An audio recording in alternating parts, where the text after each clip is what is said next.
Salam, selamat malam. Perkenalkan, nama saya Hawa Alu, NIM 1703030028, kelas A reguler pagi semester 7 dari Prodi Sosiologi Fisip Undana Kupang. Di video ini saya akan menjelaskan tugas saya yang ke-10 pada mata kuliah Sosiologi Terapan. Di buku ini saya menjelaskan tentang kolektivitas dan kekuasaan internet perspektif sosiologi. Pada bab yang pertama, buku ini menjelaskan tentang kolektivitas dan kekuatan di internet. Perubahan sosial teknis internet telah menjadi fondasi penting dari tindakan dan perilaku sosial. Terbuka mencari kemungkinan baru atau yang diperluas secara signifikan untuk berkomunikasi dan mengambil tindakan untuk individu dan kolektif. Namun selain spontanitas dan jaringan yang longgar, kolektivitas tidak pernah muncul begitu saja secara tiba-tiba.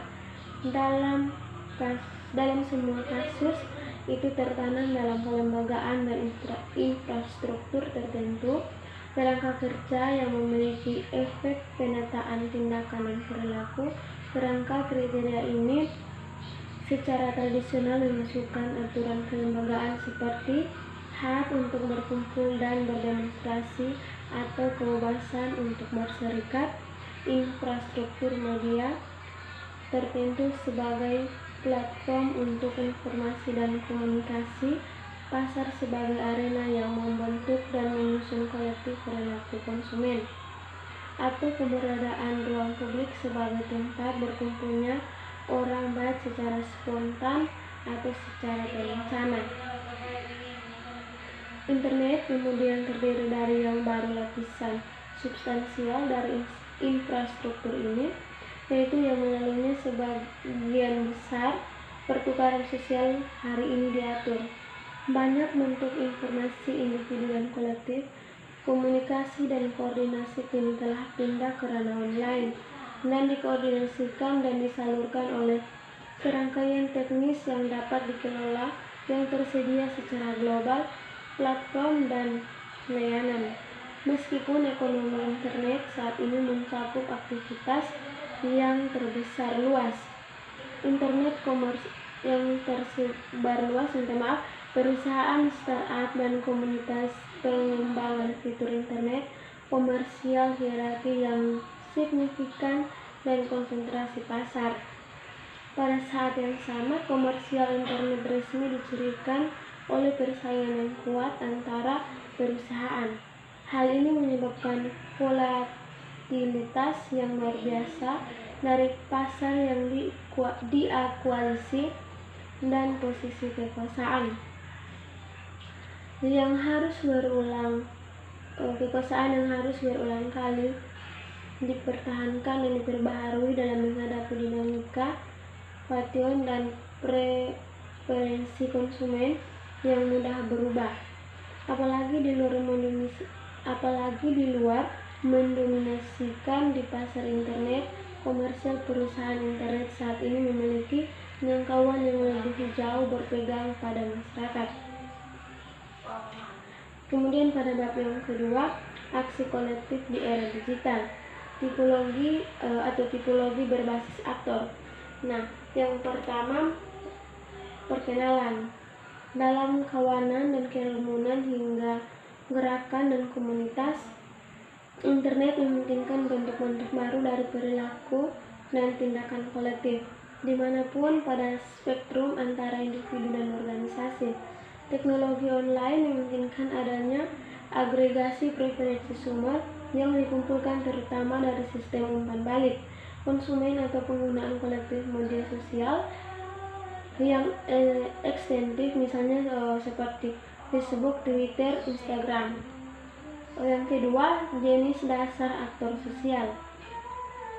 Untuk memahami dinamika formasi sosial berbasis web dan strukturnya Turing, organisasi, kapasitas, dan pola tindakan, kita mulai dengan melihat yang adanya aktor dan konsep tindakan. Dalam bab ini juga kita akan membahas tentang heuristik dan analitik, menghargai konsep-konsep ini untuk studi tentang kolektif sosial baru di web. 3 tipe dasar dari aktor sosial yang membentuk realitas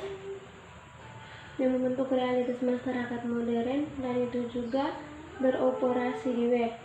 Sebagai titik awal dari pertimbangan kami, individu, organisasi, dan formasi kolektif.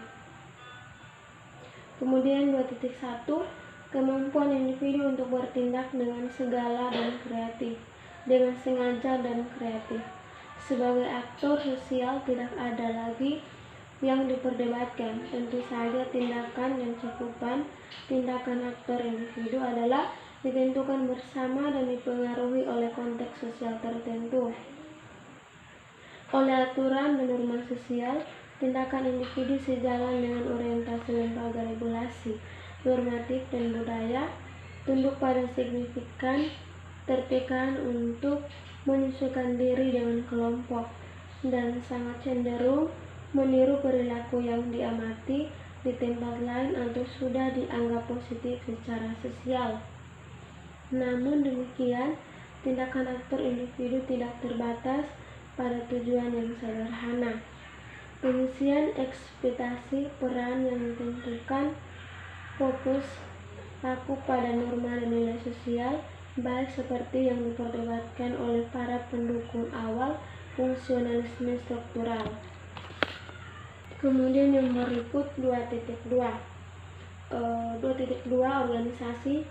Namun masyarakat modern pada dasarnya tidak terstruktur di sekitar individu, tetapi berada pertama dan terutama dibentuk dan dimotivasi oleh tindakan dalam interaksi di antara keduanya. Organisasi formal banyak lebih dari individu yang berperilaku korporasi seperti perusahaan, organisasi politik, atau lembaga penelitian yang memiliki pengaruh untuk bertindak secara sistematis dan andal. Telah didirikan tindakan yang dicantumkan dan diformalkan dan rutinitas pengambilan keputusan, dan memiliki strategi yang lebih besar, kemampuan saat mengimplementasikan sumber daya organisasinya, yaitu karena mereka sebagian besar tidak bergantung pada preferensi dan minat anggota mereka. Kemudian yang berikut 2.3 formasi kolektif. Spektrum luas mulai dari individu hingga organisasi menampilkan variasi yang sangat besar dari formasi kolektif. Kolektif semacam itu mungkin memiliki koordinasi yang sangat berbeda dengan pola gerakan dan tidak bisa sembarangan dianggap sebagai aktor sosial, tujuan bersama, sumber daya, dan orientasi tindakan.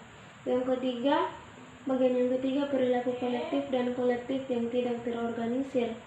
3.1, jenis perilaku kolektif di web atau media massa kerumunan publik. Banyak dari bentuk-bentuk baru ini dari kolektivitas yang muncul secara spontan, misalnya masa-masa pada prinsipnya bukanlah fenomena baru bagi sosiologi. Kemudian 3.2, landasan perilaku kolektif, infrastruktur dari kolektif. Perbedaan klasik dari perilaku kolektif ini memungkinkan untuk ditelusuri dan dibedakan antara formasi sosial berbasis web yang tidak terorganisir, lebih tepatnya referensi analitik, fungsi untuk jaringan sosial yang mengalir yang berlaku. Bagian keempat, aktor kolektif dan aksi kolektif. 4.1, varian aksi kolektif di web, komunitas dan gerakan. Tren ke arah pola organisasi informal seiring dengan kematangan kolektif terbukti ketika melihat formasi sosial yang lebih stabil seperti komunitas yang diminati dan gerakan sosial. Mereka juga telah ada sebelum internet dan telah menjadi objek studi dalam ilmu sosial untuk waktu yang lama. Kemudian yang berikut 4.2 dasar tindakan kolektif, pelembagaan dari kolektif. Terlepas dari heterogenitas dan keragaman mereka, komunitas yang berkepentingan, dan gerakan sosial memiliki 3 fitur. 3 fitur utama yang membedakan dari volatil, non-terorganisir kolektif, dan yang mengangkat mereka ke dalam jajaran aktor kolektif yang diberdayakan. Yang pertama, lembaga dinamika pelembagaan yang memungkinkan menyusun dan menstabilkan aksi kolektif, dasar dari aturan, norma, dan pola organisasi mereka sendiri, terutama informal. Kemudian yang kedua, terbangunnya identitas kolektif yang mengorientasikan visi dan tindakan kelompok dan mendefinisikan aktivitasnya keluar. Kemudian yang ketiga, proses diferensiasi kelompok, proses diferensiasi internal yang dari waktu ke waktu menelurkan munculnya inti pengorganisasian dan aktivis yang memimpin opini kerjasama, jaringan, dan basis dukungan masing-masing. Sekian yang dapat saya sampaikan pada hasil review buku ke-10 Sosiologi Terapan. Sekian dan terima kasih. Salam, selamat malam.